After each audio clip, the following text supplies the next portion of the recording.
Hello ಕರ್ನಾಟಕದ ಜನತೆ, welcome back to updates Kannada 360 channel.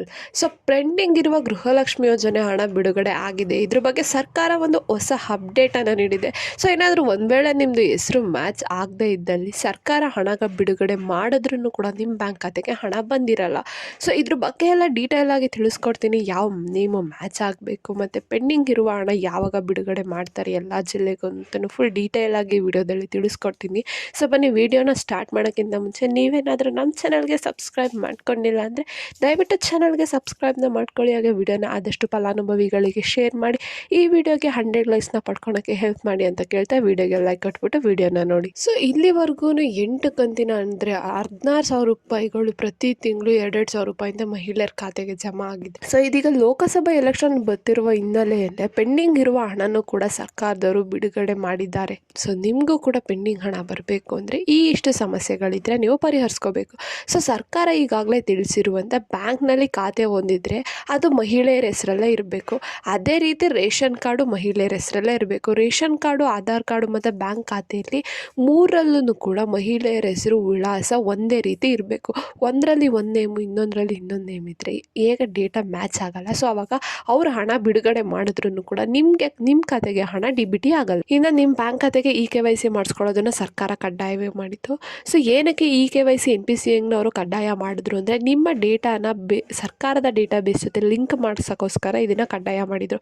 ಏನು ಹಣ ಹಾಕೋದು ಆಟೋಮೆಟಿಕ್ ಪ್ರೊಸೆಸ್ ಇರುತ್ತೆ. ಸೊ ಅದಕ್ಕೋಸ್ಕರ ನಿಮ್ಮ ಡೇಟಾನ ಲಿಂಕ್ ಮಾಡಿಸ್ಕೊಳೋಕ್ಕೋಸ್ಕರ ಈ ಲಿಂಕಿಂಗ್ ಪ್ರೊಸೆಸ್ನ ಕಡ್ಡಾಯ ಮಾಡಿದರು. ನೀವು NPCI KYCನೇ ಮಾಡಿಸಿಲ್ಲ ಅಂದರೆ ನಿಮ್ಮ ಡೇಟಾ ಸರ್ಕಾರದ ಡೇಟಾಬೇಸಲ್ಲಿ ಇರಲ್ಲ.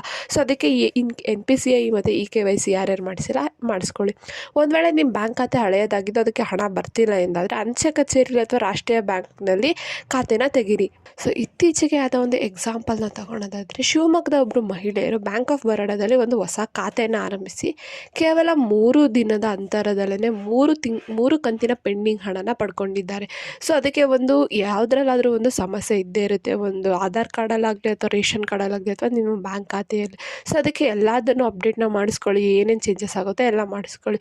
ಒಂದು ವೇಳೆ ಆವಾಗೂ ನಿಮಗೆ ಹಣ ಬಂದಿಲ್ಲ ಅಂದರೆ ಮರು ಅಪ್ಲಿಕೇಶನ್ ಹಾಕೋಕ್ಕೂ ಸರ್ಕಾರ ಅವಕಾಶನ ನೀಡಿದೆ. ಎಲ್ಲ ಸರಿ ದಾಖಲೆಯನ್ನು ತಗೊಂಡು ಮತ್ತೆ ಮರು ಅಪ್ಲಿಕೇಶನ್ನ ಹಾಕ್ಬೋದು. ತಾಂತ್ರಿಕ ದೋಷದಿಂದಾಗಿ ಹಾಗೂ ಮಹಿಳೆಯರ ಖಾತೆಯಲ್ಲಿರುವ ಸಮಸ್ಯೆಯಿಂದಾಗಿ ಪೆಂಡಿಂಗ್ ಇರುವ ಹಣ ಅವರಿಗೆ ಜಮಾ ಆಗ್ತಿರಲಿಲ್ಲ. ಸದ್ಯಕ್ಕೆ 8ನೇ ಕಂತಿನ ಹಣ ಜಮಾ ಮಾಡೋದ್ರಲ್ಲಿ ಸರ್ಕಾರ ಗಮನ ವಹಿಸಿದ್ದು ಇದೇ ಬರುವ 25 ಏಪ್ರಿಲ್ 2024 ಒಳಗೆ ಪ್ರತಿಯೊಬ್ಬರ ಖಾತೆಗೂ ಕೂಡ ಹಣನ ಜಮಾ ಮಾಡ್ತೀವಿ ಅಂತ ಹೇಳಿದ್ದಾರೆ ಸರ್ಕಾರದವರು. ಸೊ ಪೆಂಡಿಂಗ್ ಹಣನ 25 ಒಳಗೇನೆ ಎಲ್ಲರಿಗೂ ಜಮಾ ಮಾಡ್ತಾರಂತೆ. ಅಷ್ಟರೊಳಗೆ ನೀವೇನಾದರೂ ನಿಮ್ಮ ಖಾತೆಯಲ್ಲಿರುವ ಸಮಸ್ಯೆ ಅಥವಾ ಅಷ್ಟು ಸಮಸ್ಯೆಗಳನ್ನ ಪರಿಹರಿಸ್ಕೊಂಡ್ರೆ ನಿಮಗೂ ಕೂಡ ಪೆಂಡಿಂಗ್ ಹಣ ಬರುತ್ತೆ. ಸೊ ಒಂದು ವೇಳೆ ನಿಮಗೆ ಇಲ್ಲಿ ಏನು ಚೇಂಜಸ್ ಮಾಡ್ಕೋಬೇಕು ಅಂತ ಗೊತ್ತಾಗಿಲ್ಲ ಅಂದರೆ ನೀವು ಖುದ್ದಾಗಿ CDPO ಕಚೇರಿಗೆ ಹೋಗ್ಬಿಟ್ಟು ಅವ್ರ ಸಹಾಯನ ಪಡ್ಕೋಬೋದು. ಅವ್ರು ಹೇಳ್ತಾರೆ ನಿಮ್ಮದು ಏನು ಕಾರಣಕ್ಕೋಸ್ಕರ ಹಣ ಬರ್ತಿಲ್ಲ ಅಂತ. ಅವ್ರು ಹೇಳಿರೋ ಪ್ರಕಾರ ನೀವು ಚೇಂಜಸ್ನ ಮಾಡಿಸ್ಕೊಂಡ್ರೆ ನಿಮಗೆ ಹಣ ಬರುತ್ತೆ. ಸೊ ಈ ಮಾಹಿತಿ ನಿಮಗೆ ಇಷ್ಟ ಆಯಿತು ಅಂದ್ಕೊತೀನಿ. ಇಷ್ಟ ಆದರೆ ದಯವಿಟ್ಟು ಚಾನಲ್ಗೆ ಸಬ್ಸ್ಕ್ರೈಬ್ನ ಮಾಡಿಕೊಂಡು ವಿಡಿಯೋನ ಆದಷ್ಟು ಫಲಾನುಭವಿಗಳಿಗೆ ಶೇರ್ ಮಾಡಿ. ಏನೇ ಪ್ರಾಬ್ಲಮ್ ಇತ್ತಂದರೆ ಕಮೆಂಟ್ನ ಹಾಕಿ. ಧನ್ಯವಾದಗಳು.